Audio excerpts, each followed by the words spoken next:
శుభకార్యాలకు పూజార్ల కోసం వెతుకుతున్నారా? పూజారీస్.com లో అతి తక్కువ ధరలకే పూజార్లను ముందే బుక్ చేసుకోండి. వెంటనే కాల్ చేయండి. నమస్తే గురుగారు. నమస్కారం. గురుగారు, డిసెంబర్ 30న సంకటహర చతుర్థి విశిష్టత ఏంటండి? వక్రతుండ మహాకాయ సూర్యకోటి సమప్రభ నిర్విఘ్నం కురుమే దేవ యజమానస్య సర్వకార్యేషు సర్వదా. శ్రీ మహాగణాధిపతి నమః. సంకటములను హరింపజేసేది సంకటహర చతుర్థి అంటారు. సంకటం అంటే ఎటువంటి కష్టాన్నైనా దారిద్ర్యాన్నైనా బాధనైనా తొలగించేది సంకటహర చతుర్థి అంటారు. కాబట్టి ఇది ప్రతి నెల కూడా ఒకసారే వస్తుంది. చతుర్థులు రెండు వస్తాయి. పున్నం ముందు ఒకటి వస్తుంది, అమావాస్య ముందు చవితి ఒకటి వస్తుంది. అమావాస్య ముందు వచ్చిందే సంకటహర చతుర్థి. అంటే పౌర్ణమి వెళ్ళిన తర్వాత లెక్క పెట్టుకుంటే 4 రోజులకి ఈ సంకటహర చతుర్థి అనేది వస్తుంది. ఈ సంకటహర చతుర్థి క్రమం తప్పకుండా ఒక నియమంగా ఒక వ్రతంలా చేయడం అనేది ఎప్పటి నుంచో ఆనవాయితీగా వస్తుంది. అయితే చతుర్థికి సంకట చతుర్థికి తేడా ఏమంటారు? సంకటహర చతుర్థి అంటే ఆ రోజు వినాయకుడికి గరిక పూజ చేసిన రోజు అని చెప్పి కొన్ని పురాణాల్లో అయితే కొన్ని విధానాలు చెప్తూ ఉన్నాయి. అంటే చతుర్థి రోజు మనం నార్మల్ గా పూజలు చేస్తూ ఉంటాము. సంకటహర చతుర్థి రోజు విశిష్టంగా గరికతో పూజ చేయాలి అంటారు. అంటే ఆ రోజు అంటే సంకటహర చతుర్థి నాడు ఆయన ఋషులు ఆయనకి ఆ రోజు పూజ చేసేట్టు గరికతోటి. అప్పటి నుంచి ఆయన చాలా కష్టాలు తొలగించాడని, కష్టాల్లో ఉన్నప్పుడు మునులు లాంటి వాళ్ళు దేవతలు లాంటి వాళ్ళు కూడా పూజ చేస్తే ఆ రోజు అందరి సంకటాలు తొలగించాడని చెప్పి చెప్తూ ఉంటారు.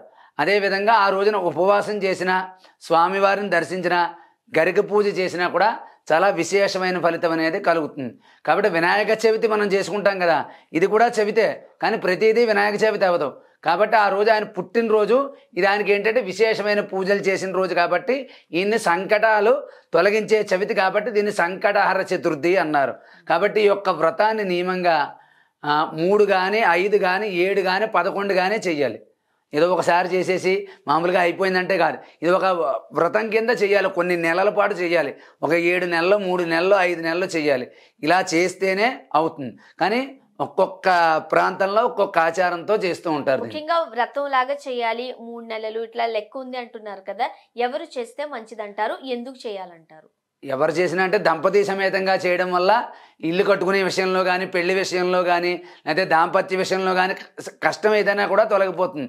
కాబట్టి ఇది ఒక వినాయకుడు ఫోటో పెట్టుకుని ఒక కలశాన్ని పెట్టి కొబ్బరికాయ పెట్టి దాన్ని ఆ రోజు పూజ చేసిన కొబ్బరికాయని ప్రతిరోజు నియమంగా ఒక ధూపమో దీపమో ఏదో ఒక నైవేద్యం పెట్టి దాన్ని ఉంచాలి. కానీ సంకటహర చతుర్థి నాడు ఆ కొబ్బరికాయకి వినాయకుడు స్వరూపంగా భావించి దానికి గరిక పూజ చేస్తారన్నమాట. కలశం చెంపు పెట్టుకుని గరిక పూజ చేస్తారు. మళ్ళీ పసుపు వినాయకుడికి కూడా పూజ చేస్తారు. చాలా దేవాలయాల్లో ఉదయం హోమం చేస్తారు, సాయంత్రం అభిషేకం చేస్తారు. కాబట్టి మనం కూడా సాయంత్రం పూటే చేయాలి. సంకటహర చతుర్థి అన్ని పూజల్లాగా ఉదయం పూట చేసుకుంటానంటే అవ్వదు. దీన్ని సాయంత్రం వరకు ఉపవాసం ఉండి సాయంత్రం పూజ చేసుకుని చంద్రుడు వచ్చిన తర్వాత ఉపవాసం విడిచిపెట్టి అప్పుడు ఒక బ్రాహ్మణుడిని తీసుకొచ్చి ఉదయం నుంచి ఉపవాసం ఉన్న ఫలితం కోసం ఆ స్వామికి ఇష్టమైనటువంటి కుడుములు ఉండ్రాళ్ళు అంటారు కదా, అవి ఏవైతే ఉన్నాయో అవి ఒక 21 చెయ్యాలి. మనం వినాయక చవితి నాడు 21 పత్రితో పూజ చేస్తాం కాబట్టి వినాయకుడికి ఇష్టమైన సంఖ్య 21. కాబట్టి సగం మనం ఉంచుకోవాలి, సగం వాయనం అంటారు. వాయనం అన్నా దానం అన్నా ఒకటే.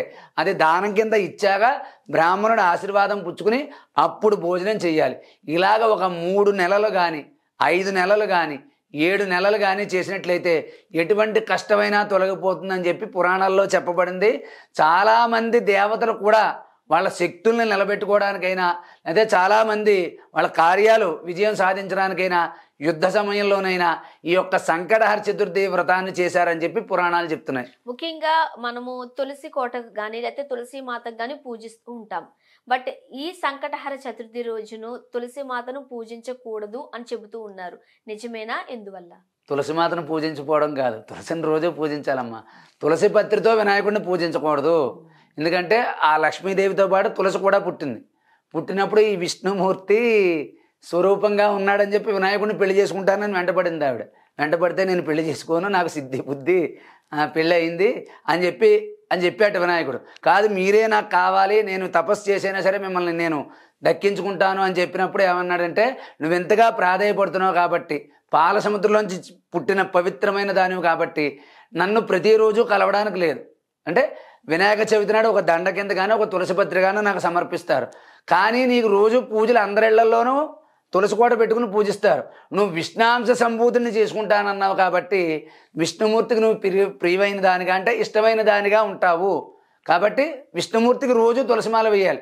వినాయక చవితికి ఏంటంటే ఈవిడ కోరుకుంది కదా పెళ్లి చేసుకుంటానని, అందుకని చవితి ఒక్క రోజు నాడు ఇచ్చాడనమాట. ఇన్నాళ్ళు మనకు కూడా వచ్చింది, నన్ను పెళ్లి చేసుకుంటానని తపస్సు చేసింది, తపస్సు ఫలితంగా ఆవిడకి ఏదో ఒకటి వరం ఇవ్వాలి కదా అని చెప్పి ఆయన ఏం చేశాడు, వినాయక చవితి నాడు మాత్రమే నా దగ్గరికి వస్తావు నువ్వు, మిగిలినప్పుడు విష్ణుమూర్తి అంశ కావాలన్నావు కదా, రోజు నువ్వు విష్ణుమూర్తి దగ్గర మెడలోనో పాదాల దగ్గర పూజ కిందో విష్ణు సంబంధమైన రామాలయంలోనో వెంకటేశ్వర స్వామికో నువ్వు ఎప్పుడూ పూజనీరాలివే.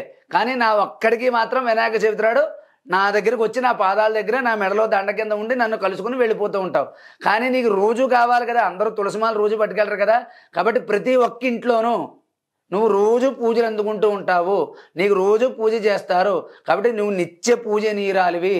కాబట్టి తులసిమాతకి అటువంటి పవిత్రత అలా వచ్చింది. ఈ యొక్క శాపం కారణంగా ఏ చవితికి లేనిది వినాయక చవితి ఒక్కరోజు ఆయన పుట్టినరోజు నాడు, అది కూడాను ఆయన పుట్టినరోజు నాడు మాత్రమే తులసిని పూజ చేయాలి, మిగిలినప్పుడు తులసి పూజ చేయకూడదు. అది కూడా సంకటహర చతుర్థి నాడు కానీ, చవితి నాడు కానీ, మామూలు అప్పుడు బుధవారం నాడు కానీ, గణపతి హోమం చేసినప్పుడు కానీ ఏ విధమైన సమయంలోనూ తులసి పత్రి చేయకూడదు. ఎప్పుడు చేసినా వినాయకుడికి ఒకటే గరిక పూజ మాత్రమే చేయాలి. చెరుకు నైవేద్యం పెట్టాలి, అటుకులు నైవేద్యం పెట్టాలి, ఉండ్రాళ్ళు నైవేద్యం పెట్టాలి. గణపతి హోమం ఈ యొక్క సంకటహర చతుర్థి నాడు తప్పకుండా చేస్తే మనకు అనుకున్న కార్యక్రమాలన్నీ కూడా విజయవంతం అవుతాయి. అన్ని కార్యక్రమాలు కూడా ఎటువంటి విఘ్నాలు లేకుండా ముందుకు సాగిపోతాయి. ముఖ్యంగా ఆ రోజంతా ఉపవాసం ఉండాలి, ఉపవాసం తర్వాత ముగించిన తర్వాత కొన్ని పూజా కార్యక్రమాలు కూడా ఉంటాయి అంటారు. ఏమేమి చేయాలంటారు? చంద్రుడిని ఆరాధించాలి. చంద్రుడికి అంటే చంద్రోదయం అయిన తర్వాత మనం ఉపవాసం విడిచిపెడుతున్నాం కాబట్టి, అదేవిధంగా బ్రాహ్మణులు ఎవరైనా దొరకకపోతే ఏదైనా ఒక స్త్రీ, బ్రాహ్మణ స్త్రీకైనా పర్వాలేదు, వాయనం కింద వాళ్ళకి ఇవ్వాలి, బ్రాహ్మణుడికైతే దానం కింద ఇవ్వాలి. 11 ఉండ్రాళ్ళు 21 చేసుకోవడం మంచిది.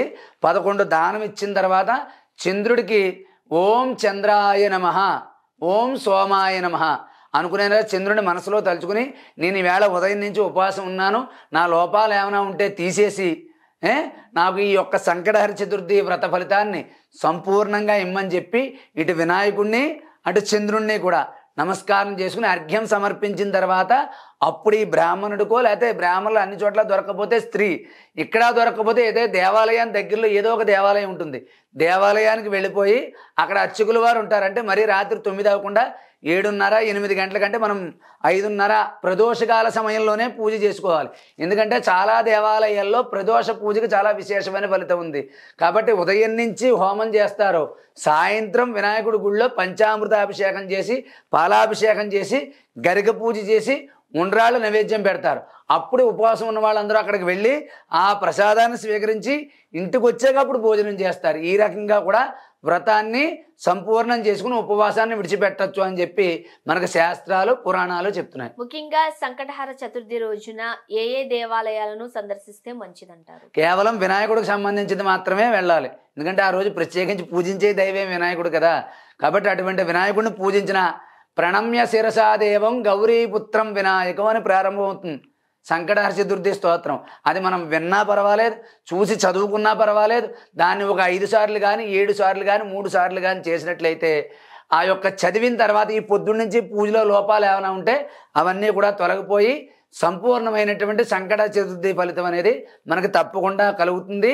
దాంట్లో ఒక విషయం చెప్పారు, అష్టేభ్యో బ్రాహ్మణేభ్యశ్చ లిఖిత్వా సమర్పయేత్ అని. నువ్వు చదివావు, నీకు చదవడం రాదు, నీకు గురుపదేశం కావాలి, కాబట్టి దాన్ని ఒక కాగితం మీద 8 సార్లు రాసి, ఆ స్తోత్రాన్ని పుస్తకంలో చూసో వినో 8 పేజీల మీద రాసి, దాన్ని ఎవరైనా బ్రాహ్మణుడికి ఒక పండు ఫలము ఈ రాసిన కాగితం ఒకటి, ఈ పండు ఫలము రాసిన కాగితం ఒకటి సమర్పించినా కూడా సంపూర్ణంగా సంకటహర చతుర్థి నాడు చేసిన దోషాలు కానీ పూజలో దోషాలు కానీ అన్నీ తొలగిపోతాయి అని చెప్పి ఆ స్తోత్రంలోనే చెప్పారనమాట. ఈ యొక్క స్తోత్రాన్ని తప్పకుండా వినాలి. మనం పూజ ఎంత ఫలితమో, ఆ వ్రతం ఎంత ఫలితమో, ఉపవాసం ఎంత ఫలితమో ఈ యొక్క స్తోత్రం చదవడం అనేది తప్పకుండా చదవాలి. సంకటహర చతుర్థి కాకపోయినా మనం ఏదైనా పని మీద వెళ్తున్నాం, అది తప్పకుండా చదువుకుని వెళ్తే కష్టం నెరవేరిపోతుంది. అంటే ఒక 100% అవ్వాల్సిన పని 70%, 70% పూర్తవుతుంది. అదేమీ లేదు, మామూలుగా వెళ్ళిపోయామనుకోండి మళ్ళీ వెనక్కి తిరిగి రావడం అవుతుంది. అంటే అది అన్నిసార్లు కాదు. ఈరోజు మనం అష్టం వచ్చింది వెళ్ళకూడదు, కానీ పని ఉంది వెళ్ళాలి, అవుతుందా అవదా? ఈ యొక్క స్తోత్రాన్ని సంకటహర చతుర్థి నాడు చదువుకునే స్తోత్రాన్ని సంకటనాశన గణేశ స్తోత్రం అంటారు. ఈ యొక్క స్తోత్రాన్ని చదువుకుని వినాయకుడికి నమస్కరించుకుని వెళ్ళినట్లయితే అంటే అది ముహూర్తం నక్షత్రం బాగోలేదండి ఈవేళ ప్రయాణం పెట్టుకొని అంటారు. అలాంటివన్నీ కూడా నెరవేరిపోతాయి. అంత గొప్పది సంకటహర చతుర్థి వ్రతం. అంటే అన్ని సంకటాలు తొలగిపోతాయి. అది అందుకే సంకట హర చతుర్థి. సంకటాలు అంటే కష్టాలు, హర అంటే తొలగించడం, చతుర్థి అంటే చవితి. ఇదే సంకటహర చతుర్థి అంటారు. కాబట్టి ఆ ప్రతి పూజకైనా నోవుకైనా వ్రతానికైనా దాంట్లో పేరులో కొంత ఉంటుంది కదమ్మా. సంకటహర చతుర్థి, సంకటాలని హరింపు చేసే చతుర్థి సంకటహర చతుర్థి. దాని గురించి పూజ తెలుసుకోవాలి తప్ప దాని ఫలితం ఏంటి అనేది ఆ పేరులోనే ఉంది.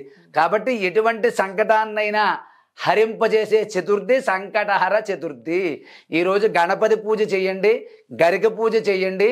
బాగా అవకాశం ఉన్నవారు గణపతి హోమాన్ని జరిపించుకోవడం చాలా విశేషంగా చెప్పదగినటువంటి సూచన. గురుగారు, సంకటహర చతుర్థి విశిష్టత అలానే ఆ రోజు పాటించాల్సిన నియమ నిబంధనలు వివరంగా తెలియజేశారు. ధన్యవాదాలు. సంతోషం.